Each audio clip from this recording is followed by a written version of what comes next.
우리가 오늘 이사야 43장 말씀을 묵상하면서 기억할 것과 기억하지 말 것에 대한 말씀을 함께 나누고자 합니다. 오늘 우리는 한 해를 마감하는 2022년의 마지막 날 송구 영신 예배를 드리고 있습니다.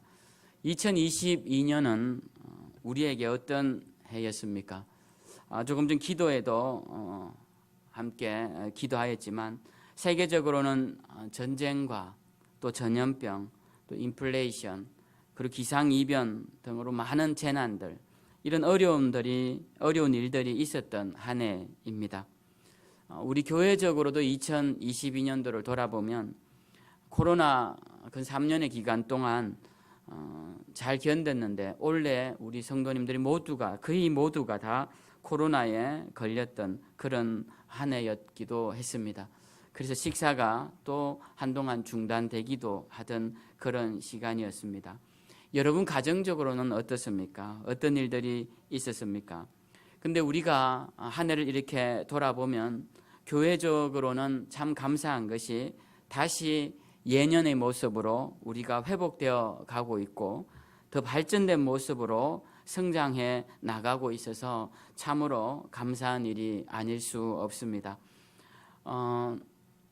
이제 2022년을 보내면서 새롭게 시작되는 한 해, 2023년도에는 주님 주시는 능력 안에서 모든 것을 이기고 또 모든 것을 극복할 수 있다는 믿음으로 더 복된 한 해가 되시길 먼저 주님의 이름으로 축원드립니다.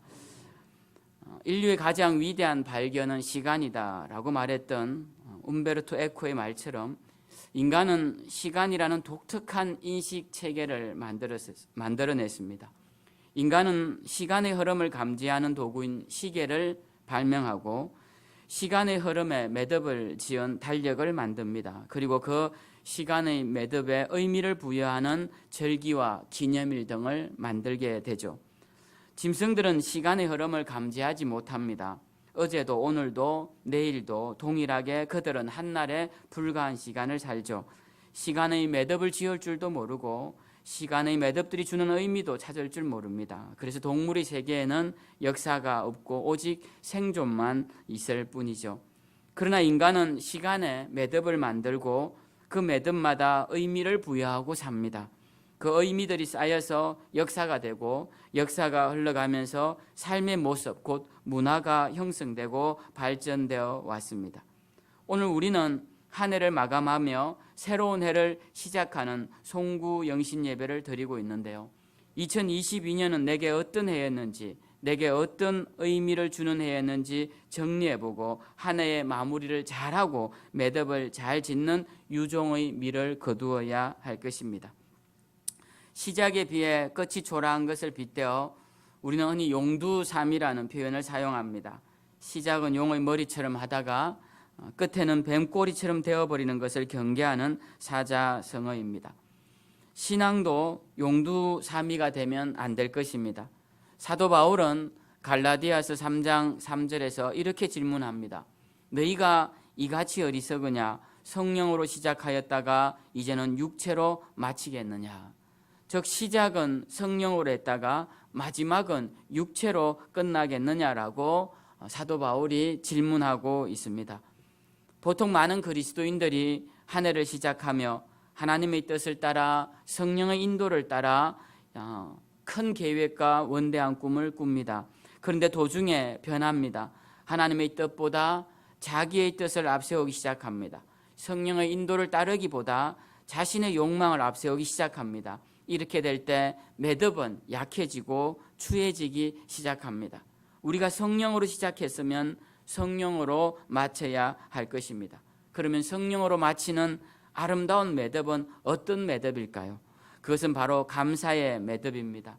모든 일에는 항상 동전의 양면처럼 좋은 일이 있는 반면에 그렇지 않은 면도 있습니다. 사람도 좋은 점이 있는가 하면 그렇지 않은 단점도 있죠. 모든 사람이 다 좋을 것이다 라고 생각하는 것은 잘못된 생각입니다. 우리는 어떤 일이든지 항상 양면이 있다는 것을 생각하고 좋은 면을 보려는 자세를 가질 필요가 있습니다. 나쁜 점, 잘못된 점도 알고 있지만 그래도 그 사람을 대할 때, 어떤 일을 당할 때 긍정적인 면, 좋은 점을 보려고 노력해야 되고, 그리고 그러한 말을 하도록 노력해야 합니다. 그래야 감사로 매듭을 지을 수가 있는 것입니다. 미국에 처음 영국의 청교도들이 메이플라워를 타고 미국에 들어갔을 때 가는 길도 힘들었지만 도착하여 얼마 지나지 않아 그들 중 반 이상이 굶어 죽고 병들어 죽게 됩니다. 남아있는 사람들조차도 해마다 겹치는 흉년으로 고통스러운 삶을 살고 있었습니다. 도무지 미래가 밝아 보이지 않았습니다. 그래서 이제 이들은 금식 기도를 선포하고 이 신앙의 자유를 쫓아온 경건한 신앙인들은 하나님께 매달리기 시작합니다. 하나님, 이 상황을 돌아봐 주십시오. 우리를 도와주십시오. 이렇게 금식을 선포하고 기도를 합니다. 그런데 금식을 해도 상황이 완전히 나아지지를 않습니다. 좀 괜찮아지다가 또 어려움이 찾아옵니다. 또 괜찮아지다가 또 어려움이 찾아와요. 그러면 또 금식하고 또 조금 견디다 또 어려움이 찾아오고, 이런 것이 반복되던 차였습니다. 또 어려움이 찾아왔을 때 그때도 또 사람들이 모여서 이번에도 다시 금식 기도를 하자고 회의를 합니다. 그때 한 농부가 이렇게 제의합니다. 지금까지 우리는 금식하면서 하나님께서 도와주시기를 간절히 기도했습니다. 그러나 이제는 달라져야 한다고 생각합니다. 비록 농사가 흉년이 들고 형제 자매들이 병으로 쓰러지는 어려움을 겪지만 이 가운데서도 우리가 감사할 것이 있다고 생각합니다. 식량이 풍족치 않고 여건이 영국보다 편안하지는 않지만 신앙의 자유가 있고 정치적 자유가 있습니다. 그리고 우리 앞에는 광대한 대지가 열려 있습니다. 이것을 가지고 금식 대신에 감사의 기간을 정하고 하나님께 감사를 드리는 것이 어떻겠습니까? 참 놀라운 제안이 아닐 수 없습니다. 농부의 그 말은 참석한 사람들에게 깊은 감화를 주었습니다. 그래서 그들은 이제 금식 기도 주간을 선포하는 대신 감사의 주간을 선포하게 되고 그것이 감사 주일의 시작점이 되었다고 합니다. 사탄은 어떤 일이 발생할 때 우리에게 어두운 면을 보게끔 합니다. 그래서 자꾸만 원망하고 불평하게 만듭니다. 여러분, 어느 훌륭한 모임에 가도 거기엔 단점이 있고 부족한 점이 있습니다.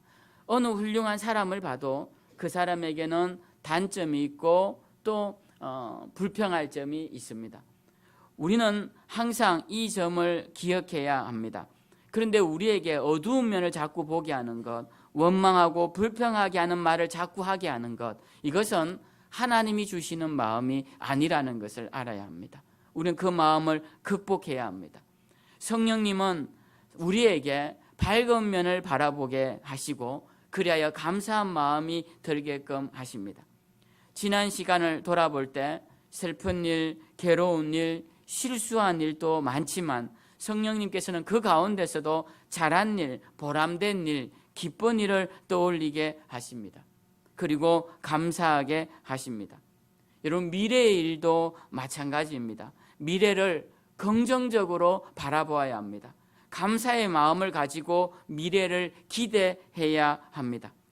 탈무드에는 혓바닥에게 감사합니다라는 말을 벌어뜨리기 전엔 아무 말도 하지 말라라는 표현이 있습니다.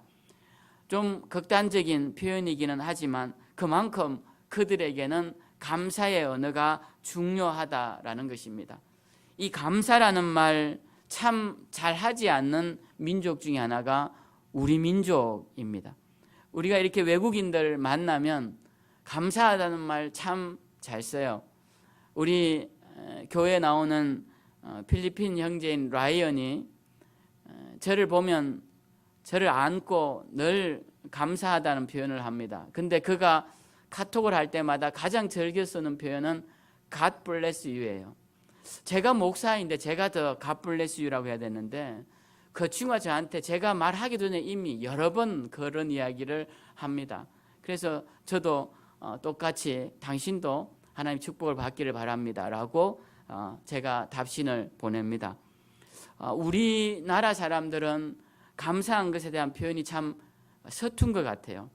서툰 건지 감사한 마음이 잘 없는 건지는 잘 모르겠지만 어쨌든 우리 그리스도인들도 하나님이 주시는 마음은 감사하는 마음이지 그것을 불평하는 마음이나 원망하는 마음은 아니다라는 것입니다.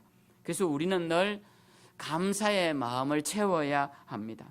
그 감사의 마음을 채우는 것이 하나님이 기뻐하시는 것이고 그것이 시간의 매듭을 잘 짓는 모습이라는 것을 우리가 잊지 말아야 합니다. 그러면 감사드리는 삶은 어떻게 살아낼 수 있을까요? 그것은 잘 기억하는 것입니다. 잘 기억하는 것. 공부를 잘하는 아이들은요, 대부분 기억력이 좋은 아이들입니다.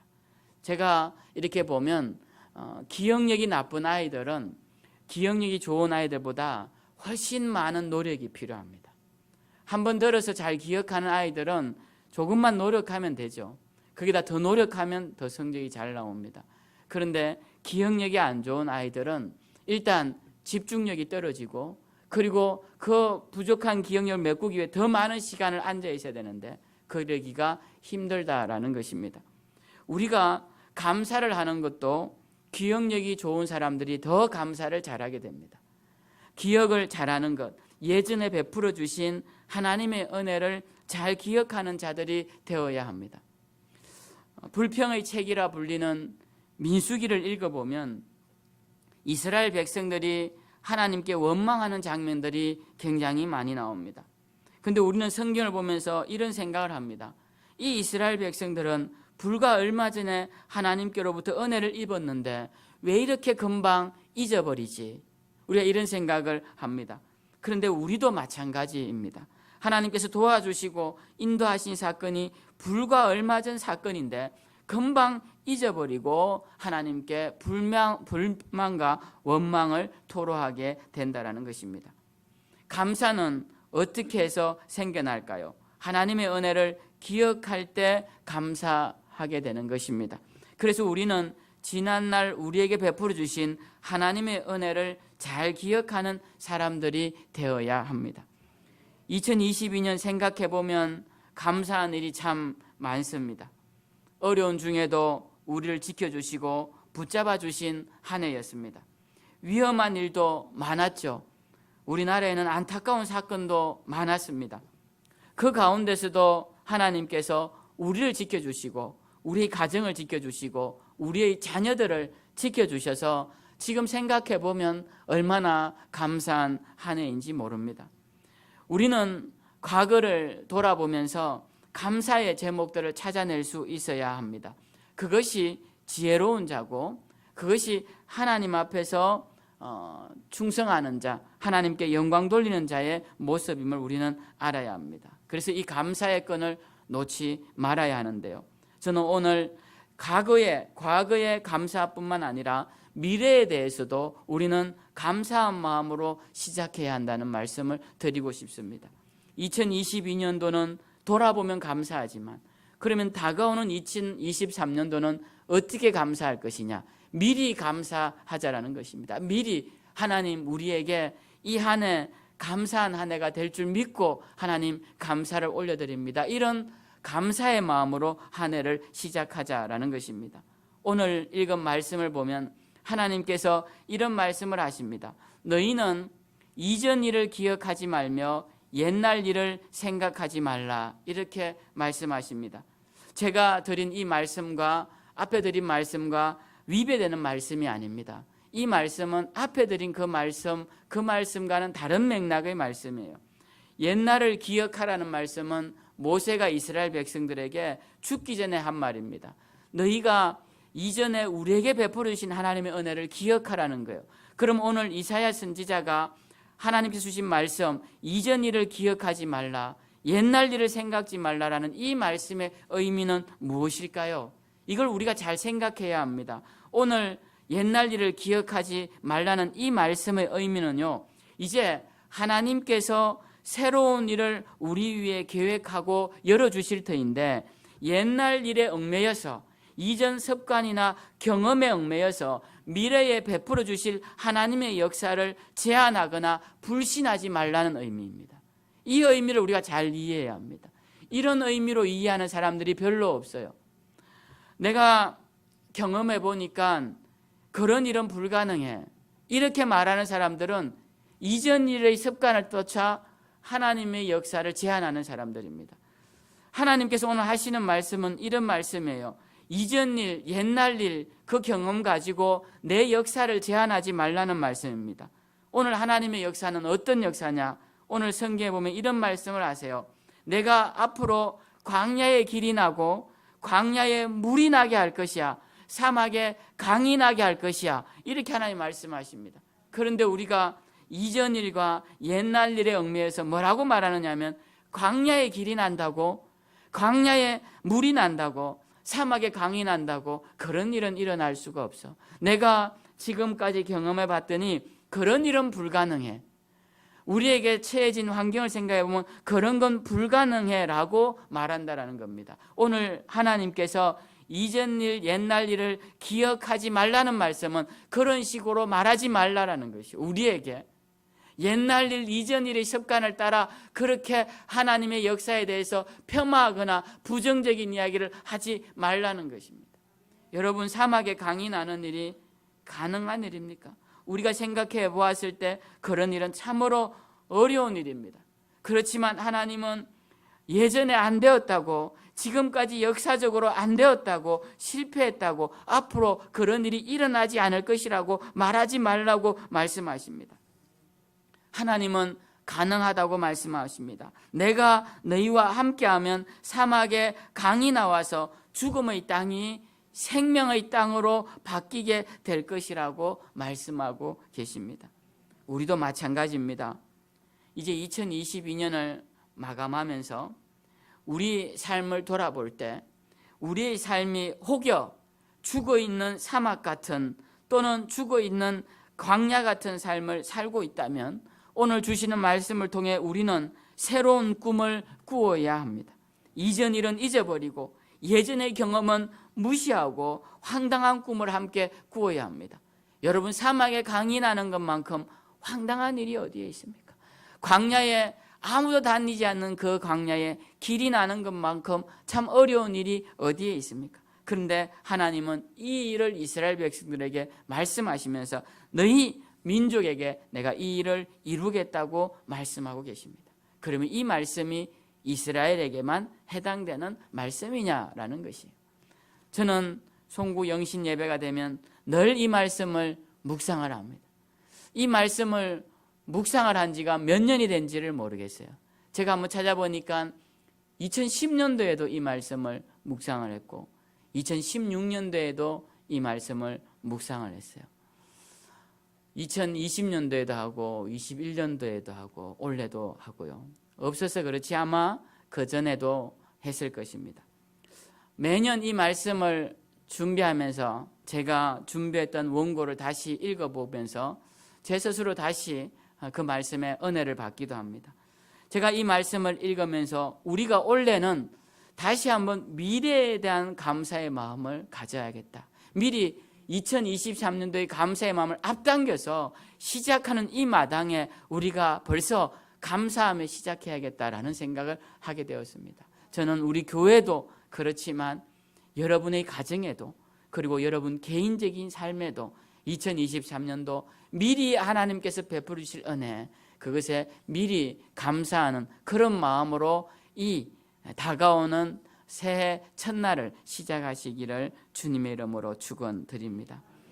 2023년을 시작하면 우리는 감사한 마음이 저절로 생겨나게 됩니다. 아, 하나님이 올 한 해를 또 나를 이렇게 살게 하셨구나. 또 올 한 해 나를 위한 계획을 가지고 계셨구나. 내 인생에 강물이 터져나오는 한 해가 되게 하실 거구나. 이 약속의 말씀이 내게 이루어지겠구나. 그런 마음으로 한 해를 시작하면 벌써 우리 마음에 감사가 생겨나기 시작하죠. 저도 이 말씀을 묵상하면 제 마음에 감사가 시작됩니다. 아, 그래. 2023년도 또 하나님이 어떤 은혜를 주실까? 이제 곧 새로운 한 해가 시작됩니다. 2022년에 대한 매듭을 묻고 이제 2023년이라는 새로운 이정표를 지나게 되었습니다. 이때 우리는 새로운 해에 걸맞는 새로운 뜻과 새로운 소망을 품고 멋진 미래를 꿈꾸어야 하는 것입니다. 오늘 성경 우리에게 보라, 내가 새 일을 행할 것이다 라고 말씀을 하십니다. 이사야서는요, 이 보라라는 말을 엄청 많이 사용합니다. 이 영어로는 behold라는 말인데요. 보라, 이 보라는 게 뭡니까? 보라는 거예요, 보라. 지금 봐라. 근데 이 보라는 말을 여러분이 이사야 43장이죠. 1장에 보면 보라라는 말이 막 수도 없이 나옵니다. 계속 나와요. 한 장에도 막 대여섯 번씩 계속 나오고, 오늘 43장에도 나오고 계속 나와요. 보라. 근데 오늘 말씀을 자세히 보면요, 하나님께서 보라라고 하시는데 여러분 뭘 봅니까? 볼 게 없어요. 왜냐하면 내가 새 일을 행하리니라고 되어 있어요. 이 행하리니라는 것은 과거입니까? 현재입니까? 미래입니까? 미래를 어떻게 봅니까? 하나님이 우리가 보라고는 하시는데 볼 게 없는 거예요. 아무것도 이루어진 게 없는 겁니다. 근데 하나님이 우리에게 보라고 하시는 거예요. 그게 무슨 의미입니까? 믿음의 눈으로 보라는 거예요. 우리가 볼만한 것 보는 건 어려운 일이 아니에요. 될 만한 일을 되겠다고 생각하는 어려운 일이 아니에요. 그건 세상 사람들이 다 잘하는 일입니다. 근데 하나님은 우리에게 보라라고 하실 때마다 미래적인 표현을 사용하시면서 이미 이루어진 것처럼 우리에게 보라고 말씀을 하시는 겁니다. 그런데 그 보라라고 하시는 말씀이 황당한 말씀이라는 거예요. 광야의 길이 나고 사막에 강이 나는 일이다라는 것입니다. 오늘 하나님이 우리에게 보라, 내가 새 일을 행할 것이라 라고 말씀하십니다. 우리에게 미래지만 시간과 공간을 초월하시는 하나님 앞에서는 그 미래가 현재처럼 우리에게 말씀하고 계시는 겁니다. 우리가 시공을 초월하시는 그 하나님의 능력을 믿고 비록 미래형으로 기록되어 있지만 현재형으로 읽는다면 우리에게 그 일은 우리에게 현재로 일어나는 역사적인 일이 될 것이라 저는 믿습니다. 우리 하나님이 행하실 그 새 일이라는 것, 보라 내가 새 일을 행할 것이라고 할 때 그 새 일이라는 것은 절망도 아니요, 낙심도 아니요, 실패에 대한 두려움도 아닙니다. 사막이 강으로 변하는, 광야에 길이 생기는 생명의 역사를 말씀하시는 것입니다. 이러한 새 마음, 새 소망으로 한 해를 시작하면서 이제 이사야 43장에 다시 제일 첫 절을 보면 참 은혜되는 말씀이 있습니다. 이 1절 말씀을 읽고 제가 말씀을 마무리하고자 하는데요. 이사야 43장 1절에 보면 하나님이 이렇게 말씀하십니다. 야곱아, 너를 창조하신 여호와께서 지금 말씀하시느니라. 이스라엘아, 너를 지으시니가 말씀하시느니라. 뭐라고 말씀하시느냐? 너는 두려워하지 말라. 내가 너를 구속하였고 내가 너를 지명하여 불렀나니 너는 내 것이라. 오늘 주님은 우리에게 너는 내 것이다, 우리가 주님의 것이라고 말씀을 하십니다. 우리가 새해를 맞이하면서 새로운 결심도 많고 계획도 많을 것입니다. 그러나 우리가 이루고 싶은 많은 일들을 생각하기 전에 우리는 우리 자신이 주님의 것이라는 사실을 먼저 기억해야 할 것입니다. 우리가 주님의 것이라는 생각은 우리의 목표를 바꾸고 우리의 목표를 수정하게 하고 또 우리의 목표를 이루게 하는 원동력이 되기도 합니다. 여러분, 우리는 주님의 것입니다. 우리는 이 사실에 대한 확신으로 한 해를 시작해야겠습니다. 어려운 일이 있더라도, 괴로운 일이 있더라도 주님이 우리를 향하여 너는 내 것이라 하셨으니 염려하지 마시고 주님을 의지하며 주님의 큰 뜻을 이루시며 나아가시는 복된 한 해가 다 되시기를 주님의 이름으로 축원드립니다. 우리